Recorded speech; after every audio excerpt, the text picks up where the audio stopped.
Hello everyone, welcome to DSP online study. चलिए आज के क्लास में हम लोग क्लास 9th के साइंस के फर्स्ट टर्मिनल में पूछे गए सारे प्रश्न को सॉल्व करेंगे। आइए पहला क्वेश्चन क्या कहता है देखते हैं इसको।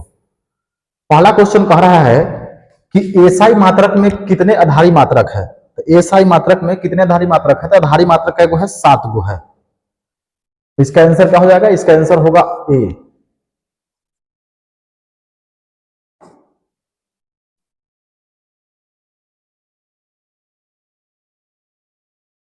चलिए पहला क्वेश्चन क्या कर रहा है? पहला क्वेश्चन कर रहा है कि एसआई मात्रक में कितने आधारी मात्रक हैं। तो आधारी मात्रक कितना है? तो आधारी मात्रक है 7। दूसरा क्वेश्चन देखिए, कर रहा है निम्नलिखित में अदिश राशि कौन है। अच्छा, अदिश राशि किसको बोलते हैं? देखिए अदिश राशि क्या है? तो भौतिक राशि जो होता है दो प्रकार का होता है, एक होता है अदिश राशि, दूसरा है सदिश राशि। अदिश राशि किसको बोलते हैं? तो अदिश राशि में परिणाम होता है, परिणाम होता है, इसमें दिशा नहीं होता है। जिस राशि में परिणाम हो और दिशा नहीं हो तो उसको क्या बोलते हैं? उसको बोलते हैं अदिश राशि। और सदिश राशि किसको बोलते हैं?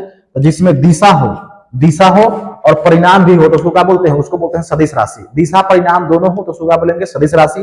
केवल परिणाम हो तो उसको क्या बोलेंगे? उसको बोलते हैं अदिश राशि। तो अदिश राशि कौन है? तो यह ताप जो है अदिश राशि है। बल क्या है? तो बल सदिश राशि है। वेग क्या है? तो वेग भी जो है सदिश राशि है। इसके बाद तीसरा क्वेश्चन देखिए, 3 नंबर क्वेश्चन क्या कर रहा है कि चाल का मात्रक क्या होता है। तो चाल का मात्रक क्या होता है? तो चाल का होगा प्रति सेकंड। कोई वस्तु यदि प्रति सेकंड में तय की गई, किसी वस्तु द्वारा प्रति सेकंड में तय की गई दूरी को ही क्या बोलते हैं? उसी को बोलते हैं चाल। इसका एसआई मात्रक क्या होता है? इसका एसआई मात्रक होता है मीटर पर सेकंड। अब इसके बाद देखिए कर रहा है कि सदिश का परिमाण कभी भी नहीं होता है ऋणात्मक। सदिश का परिणाम कभी नहीं हो सकता है ऋणात्मक, यानी निगेटिव कभी नहीं होता है। परिणामी वेग का एसआई मात्रक क्या होता है? तो इसका होता है मीटर पर सेकंड। ऑप्शन सी हो जाएगा। 6 नंबर क्वेश्चन देखिए, कह रहा है कि निम्नलिखित में सबसे अधिक जड़त्व किस में होता है। तो जड़त्व सबसे ज्यादा होता है आपका शरीर में, यानी बॉडी में होता है। 7 नंबर क्वेश्चन देखिए, कह रहा है कि बल के परिमाणात्मक परिभाषा में निम्न में किससे प्राप्त होती है। तो ये प्राप्त होता है न्यूटन के दूसरे नियम से, Newton third law, second law of motion. Option C हो जाएगा। इसके बाद 8 नंबर क्वेश्चन देखिए, 8 नंबर क्वेश्चन क्या कर रहा है कि एक तोपे से गोली छूटने, एक तोप से, देखिए 8 नंबर क्वेश्चन क्या कर रहा है कि एक तोप से गोली छूटने के बाद पीछे की ओर किस कारण धक्का देता है। तो ये धक्का देता है न्यूटन के तीसरा नियम के कारण, यानी Newton third law of motion. Newton third law of motion क्या होता है? To every and equal and opposite reaction is called Newton third law of motion. यानी क्रिया के प्रति विपरीत प्रतिक्रिया को ही क्या बोलते हैं? उसी को बोलते हैं गति के तृतीय नियम, यानी न्यूटन के तृतीय नियम। केजी मीटर पर सेकेंड स्क्वायर किसका मात्रक है? ये बल का मात्रक है। एक्सेलरेशन यानी त्वरण का मात्रक क्या होता है? त्वरण क्या होता है? वेग में परिवर्तन के दर को बोलते हैं त्वरण। इसका एसआई मात्रक होता है मीटर पर सेकेंड स्क्वायर। चाल के एसआई मात्रक क्या होता है? इसका होता है मीटर पर सेकेंड। नेक्स्ट क्वेश्चन देखिए, कह रहा है 1 किलोग्राम भार कितने न्यूटन के बराबर होता है। ये होता है 9.8। इसका ऑप्शन क्या हो जाएगा? इसका ऑप्शन डी होगा। कह रहा है 11 नंबर क्वेश्चन देखिएगा, निम्न में से कौन पदार्थ है। पदार्थ किसको बोलते हैं? तो जब कोई भी वस्तु जगह को छेदता है और उसके पास द्रव्यमान हो तो उसको क्या बोलते हैं? उसको पदार्थ बोलते हैं। तो जैसे में जगह को कौन छेदता है? तो कुर्सी। तो कुर्सी क्या है? कुर्सी जो है पदार्थ है। घृणा क्या है? तो ये जो है भावना है। स्नेह क्या है? ये भी भावना है। गंध क्या है? तो ये भी क्या है? ये भी भावना है। ये सब जो है स्मेल, ये सब किस में आता है? ये सब जो है जगह को नहीं छेदता है, ना इसके पास वजन होता है। जैसे क्या है ये सब पदार्थ नहीं है। पदार्थ कौन है? तो कुर्सी जो है पदार्थ है, क्या है कि जगह को भी छेदता है और इसके पास वजन भी होता है। 12 नंबर क्वेश्चन लिखिएगा कि निम्नलिखित में कौन तत्व नहीं है? कौन सा तत्व नहीं है? ब्रोमीन तत्व है, जस्ता तत्व है, ऑक्सीजन तत्व है, वाटर यानी पानी जो है तत्व नहीं है। ये जो है कंपाउंड है, यौगिक है। H2O क्या है? यौगिक है। 13 नंबर क्वेश्चन देखिए, कह रहा है गैस का द्रव में परिवर्तन कहलाता है। गैस जो है द्रव में परिवर्तन कहलाता है तो उसको क्या बोलते हैं? उसको बोलते हैं संघनन। क्या बोलते हैं उसको? संघनन। जब पानी के भाप को जब ठंडा करते हैं तो क्या बन जाता है? जब भाप को ठंडा किया जाता है क्या बन जाता है? पानी बन जाता है। उस प्रक्रिया को बोलते हैं संघनन, कंडेंसेशन। क्या बोलते हैं उसको? कंडेंसेशन बोलते हैं। फ्रीजिंग किसको बोलते हैं? फ्रीजिंग मतलब जमना। जब पानी को ठंडा करते हैं तो क्या बन जाता है? बर्फ बन जाता है। उस प्रक्रिया को बोलते हैं फ्रीजिंग। उध्वर्पातन किसको बोलते हैं? जैसे ठोस को जब गर्म करेंगे, किसको गर्म करेंगे? जब ठोस को गर्म करते हैं तो सीधा क्या बन जाता है? भाप बन जाता है। उस प्रक्रिया को क्या बोलते हैं? उध्वर्पातन। जैसे में कपूर, ये सब क्या है? जैसे कपूर को गर्म करते हैं तो क्या बनता है, कपूर जो होता है ठोस अवस्था में होता है, जैसे ही उसको गर्म करते हैं तो भाप बन जाता है, तो उस प्रक्रिया को क्या बोलेंगे, उस प्रक्रिया को बोलते हैं उध्वर्पातन, सब्लिमेशन। इसको 14 नंबर क्वेश्चन देखिए, कह रहा है कि निम्नलिखित में क्या वाष्पन की प्रक्रिया से उत्पन्न होती है, विच of the following is produce by the process of evaporation, evaporation की प्रक्रिया से क्या उत्पन्न होता है, तो ठंडक उत्पन्न होता है, कूलनेस उत्पन्न होता है। 15 नंबर क्वेश्चन देखिए, कह रहा है किससे अधिक ज्वलन अनुभव होगी, भाप से, उबलते हुए पानी से, ए और बी दोनों से, या इनमें से कोई नहीं। तो सबसे ज्यादा किससे अनुभव होगा, ज्वलन जो है किससे ज्यादा, सबसे ज्यादा किससे अनुभव होगा, तो सबसे ज्यादा अनुभव होता है भाप से, ऑप्शन ए हो जाएगा।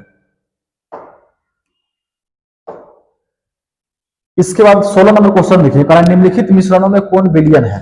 अच्छा, इसमें विलियन कौन है, मिट्टी, मिट्टी विलियन है, फिर इसके बाद सोडा वाटर, इनमें से कोई नहीं। विलियन कौन है, तो विलियन है सोडा वाटर, ऑप्शन बी हो जाएगा। सोडा वाटर जो है क्या है, विलियन है। 17 नंबर क्वेश्चन देखिए, कह रहा है 100 डिग्री सेल्सियस ताप का केल्विन में मान कितना होगा, तो हम लोग जानते हैं कि 0 डिग्री सेल्सियस बराबर होता है 273.15 केल्विन। अब पूछा कितना है कि 100 डिग्री सेल्सियस, तो 100 डिग्री सेल्सियस बराबर कितना हो जाएगा, तो ये हो जाएगा, अगर जोड़ते हैं 273.15 केल्विन को, हमें 100 जोड़ देते हैं तो कितना होगा, 373.15 केल्विन, ऑप्शन सी हो जाएगा। इसके बाद नेक्स्ट क्वेश्चन देखिए, करा है 18 नंबर क्वेश्चन देखिए, करा है वास्तविक विलयन में विलय के अणु का आकार होता है, तो 10 के पावर -9 नैनोमीटर होता है। इसके बाद देखिए 19 नंबर क्वेश्चन देखिए, कह रहा है किसी ठोस पदार्थ का सीधे वाष्प में परिवर्तन, कोई ठोस पदार्थ है, ठोस जो है डायरेक्ट वाष्प में बदल गया, तो उस प्रक्रिया को क्या बोलते हैं, तो ऊर्ध्वाधर बोलते हैं, सब्लिमेशन बोलते हैं। 20 नंबर क्वेश्चन देखिए, कह रहा है कि निम्नलिखित में किस पदार्थ का घनत्व सबसे अधिक होता है, मतलब सबसे ज्यादा घनत्व किस में होता है, सबसे ज्यादा घनत्व जो होता है ठोस में होता है, तब द्रव में होता है, और सबसे कम किस में होता है, गैस में होता है। तो यहाँ पे देखिए कॉटन, हवा, लोहा, लकड़ी, तो ये बताइए कॉटन भी ठोस है, लकड़ी भी ठोस है, लोहा भी क्या है, ठोस है, हवा क्या है, तो हवा जो है गैस है। तो बताइए इन तीनों में सबसे ज्यादा घनत्व किसमें है, रुइया जो है थोड़ा सा फुल्का हुआ नजर आता है, लकड़ी भी क्या है, थोड़ा सा कमजोर है लोहा के मुताबिक, तो सबसे ज्यादा किसमें है घनत्व, किसमें होता है, तो लोहा में होता है। 21 नंबर क्वेश्चन देखिए, कह रहा है किस वैज्ञानिक ने कोशिका में केंद्रक का पता लगाया था, यानी कि केंद्रक का खोज कौन किया था, तो केंद्रक का खोज किया था रॉबर्ट ब्राउन नामक वैज्ञानिक ने। केंद्रक को क्या बुलाता है, तो केंद्रक को मस्तिष्क भी बुलाया जाता है, क्या बुलाता है, मस्तिष्क, कोशिका के मस्तिष्क या मैनेजर या प्रबंधक बुलाया जाता है, तो इसका ऑप्शन ए हो जाएगा। 22 नंबर क्वेश्चन देखिए, कहा है कि कोशिका भित्ति किससे बनी होती है, तो कोशिका भित्ति जो होता है सेलुलोज से बना होता है। 23 नंबर क्वेश्चन देखिए, कह रहा है कि निम्न में से कौन एक कोशिकीय है, एक सेल से कौन मिलकर बना है, तो अमीबा जो है एक सेल से मिलकर बना है। 24 नंबर क्वेश्चन देखिए, कहा रंगीन प्लास्टिड को क्या कहते हैं, रंगीन प्लास्टिड को कहते हैं क्रोमोप्लास्ट, हरित प्लास्टिक को क्या बोलते हैं, तो उसको बोलते हैं क्लोरोप्लास्ट। 25 नंबर क्वेश्चन देखिए, कह रहा है निम्नलिखित कोशिकांगों में किसे आत्महत्या की थैली कहते हैं, which of the flowing cell organelles is called suicidal bag. Suicidal bag किसे कहा जाता है, तो सुसाइडल बैग यानी आत्महत्या की थैली बोला जाता है किसको, लाइसोसोम को बोला जाता है। इसी को डाइजेस्टिव बैग भी बोला जाता है, क्या बोला जाता है इसे, डाइजेस्टिव बैग यानी पाचक थैली भी बोला जाता है। इसे कोशिका के परमाणु बम भी बोला जाता है, यानी एटम बम ऑफ सेल। इसे विध्वंसक भी बोला जाता है, तो एग्जाम में पूछे कि विध्वंसक किसे कहते हैं, तो लाइसोसोम को ही बोलते हैं। कोशिका के परमाणु बम किसे बोलते हैं, तो लाइसोसोम को बोलते हैं।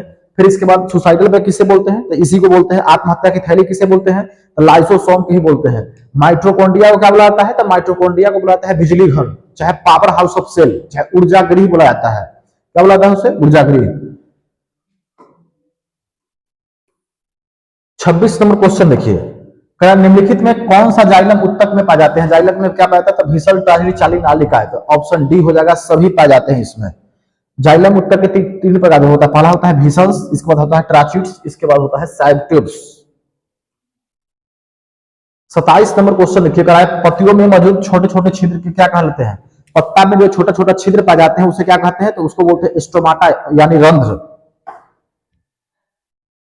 ऑप्शन बी हो जाएगा। 28 नंबर क्वेश्चन देखिए, कह रहा है बाह्य कांड में पाए जाने वाले अंतःकंकाल क्या है। बाह्य कांड में पाए जाने वाले अंतःकंकाल क्या है, यानी कान के बाहर जो कंकाल, कान के बाहर जो पाया जाता है उस हड्डी को क्या बोलते हैं, तो उसको बोलते हैं कार्टिलेज। कार्टिलेज किसको बोलते हैं, तो मुलायम हड्डी को क्या बोलते हैं, कार्टिलेज। कान में भी पाया जाता है, फिर इसके बाद नाक में भी पाया जाता है, तो मुलायम हड्डी को बोलते हैं कार्टिलेज, उपास्थि। 29 नंबर क्वेश्चन देखिए,